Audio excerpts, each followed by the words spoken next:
Coach melihat begitu banyak kesuksesan, begitu banyak kegiatan yang Coach lakukan. Saya suka lihat tuh di Twitternya, kemudian di di BB itu gitu, kayaknya kemana-mana gitu ya, melanglang buana gitu kan.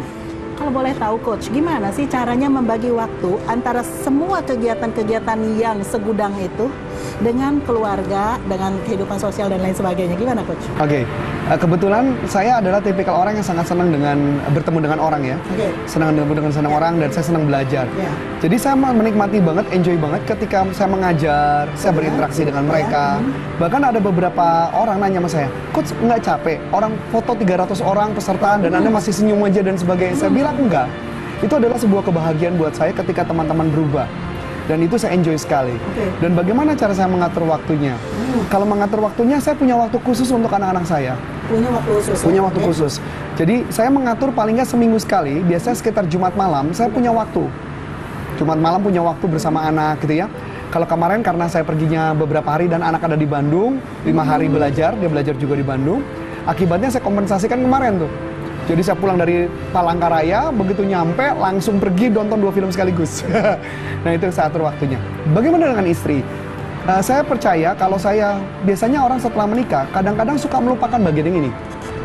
Dengan pasangan. Mereka hanya fokus pada anak. Ini yang nanti akan jadi bahaya di masa depan.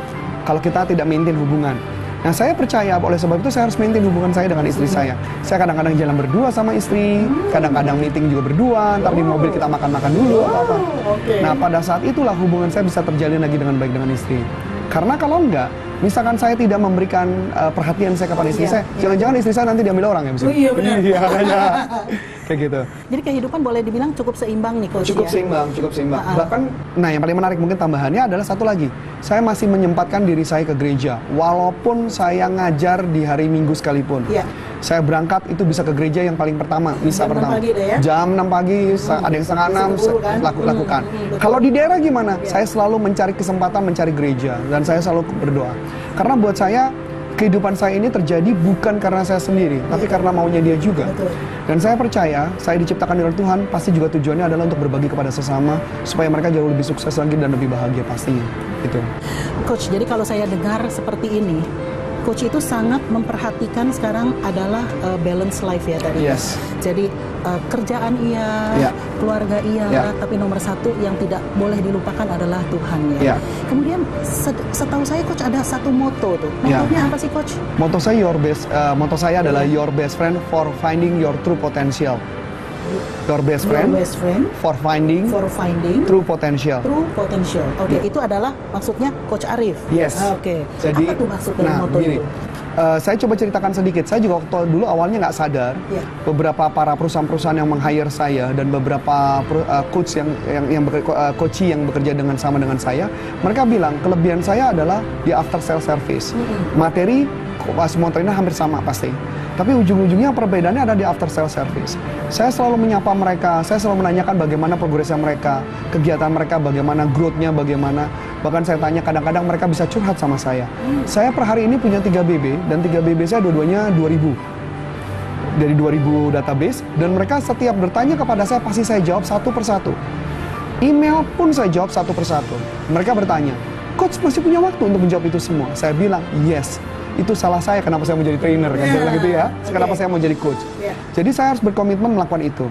Jadi bahkan saya pun masih membuat setiap pagi Good Golden Morning Motivation di BB dan di Twitter.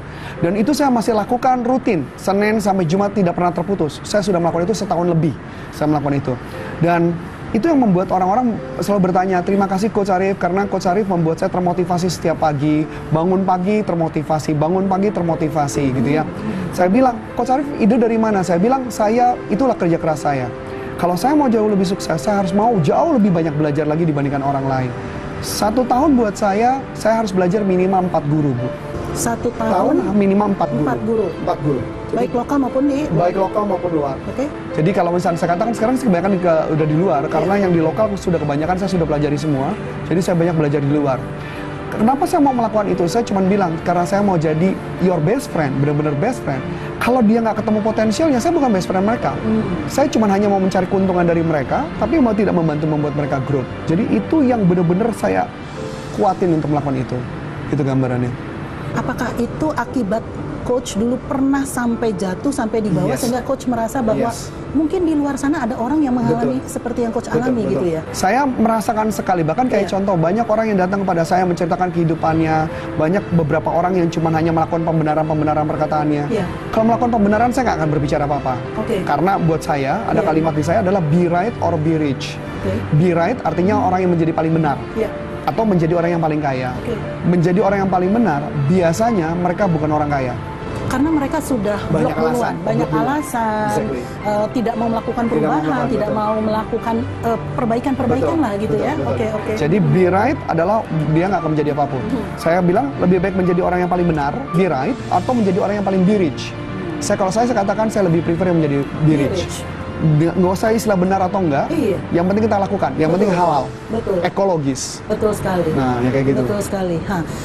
Coach, saya tuh bertemu dengan Anda kira-kira mungkin di tahun 2009, 2008, 2009. Kalau saya hari ini tidak bertemu dengan Coach, saya tidak tahu loh ada peristiwa-peristiwa yang begitu menyeramkan tadi itu loh. Dulu saya lihatnya, wow, Coach ini strong gitu, tegar gitu. That's why I like you gitu dari dulu gitu kan. Wow, tapi hari ini saya bertemu. Itu memang ada perbedaan, Coach. Ada perbedaan hari ini. Kenapa? Karena saya merasa Anda lebih wise, benar-benar kayaknya jauh lebih nyambung gitu, seperti itu ya. Dengan berbagai macam kesuksesan yang sudah dialami ini, setelah tadi jatuh dari bawah banget itu, Coach. Masih ada impian apa lagi sih yang belum tercapai? Impian saya masih punya impian. Pertama, salah satunya adalah saya pengen bangun rumah shelter. Rumah shelter untuk orang-orang susah. Untuk orang susah. Mungkin pernah nonton film The Pursuit of Happiness. Itu kan ceritanya tentang siapa sih? Orang hitam itu lah. Will Smith. Dengan anaknya waktu itu. Anaknya, betul. Nah, Will Smith ini kan dia orang susah, tapi dia mau berjuang untuk hidup. Dan dia berjalan mencari tempat tinggal buat keluarga mereka. Bahkan pernah tidur di tempat toilet kan ya. Dan saya melihat kejadian itu, membuat saya menginspirasi saya, kenapa saya tidak memanusiakan mereka semua. Artinya begini, kalau rumah shelter itu saya tempatkan ke mereka, misalkan mereka kasih mandi, kasih makan, dan dimanusiakan, itu impian saya. Saya pengen banget punya rumah shelter. Satu. Apalagi yang kedua, rumah shelter ini juga adalah impian istri saya. Karena saya bertemu istri saya, waktu itu kalau saya ingat banget, waktu di kuliah di Atmajaya, waktu itu istri saya baru putus dengan pasangan saya itu, istri saya itu, pacaran, putus. Saya lagi naik bus, saya melihat istri saya, bukan istri saya, waktu itu masih pacar, dia memberikan makanan kepada nenek-nenek tua. Dan saya melihat, dan pada saat dia memberikan makanan itu kepada nenek tua, dan dia memberikan nenek tua itu, saya terus terang bilang, ya Tuhan, saya salah memutuskan orang. Nggak boleh putusin. Nggak boleh putusin, saya bilang. Orang tua, nenek-nenek tua yang dia nggak kenal aja dikasih makan. Apalagi suaminya nanti kan gitu kan. Udah tua juga pasti dikasih makan gitu kan. Wow. Kalau saya ngeliatnya adalah sisi humannya dia. Sisi human dia kepada orang lain. Dan saya belajar banyak dengan istri saya, dia sering banget menyumbang makanan buat anak-anak kecil. Jadi misalkan kita jalan dalam perjalanan malam gitu ya, pulang ada orang gerobak gitu ya, tukang gerobak itu. Istri saya bisa pergi turun ke tempat fast food dan sebagainya, dia beli beberapa makanan dan dibagiin sama dia secara pribadi. Dari dulu. Jadi ketika dulu tuh masih mantan pacar pada waktu itu. Kemudian akhirnya sampai menikah sampai sekarang. Jadi memang jiwa sosialnya itu tinggi sekali. Bahkan anak-anak saya pun diajar hal yang sama. Kita ambil contoh lah, kita lagi makan di restoran Padang. Setelah itu kami melihat ada 2 anak kecil, 3 anak kecil di depan lagi minta-minta. Yang kami lakukan adalah apa? Kami tidak memberikan mereka uang, karena menurut kami itu tidak mendidik. Yang kami lakukan adalah mereka bilang, Pak minta uang, lapar, ya sudah kami belikan makanan. Kami bilang lapar kok dia kan? Iya, lapar, kasih makanan. Jadi buat kita sampai hari ini adalah kami yang memberikan makanan kepada mereka. Itu untuk makanan. Bagaimana yang lain? Kami sampai hari ini masih melakukan sumbangan, kami melakukan menyumbang ke panti asuhan. Panti asuhan kami lintas agama.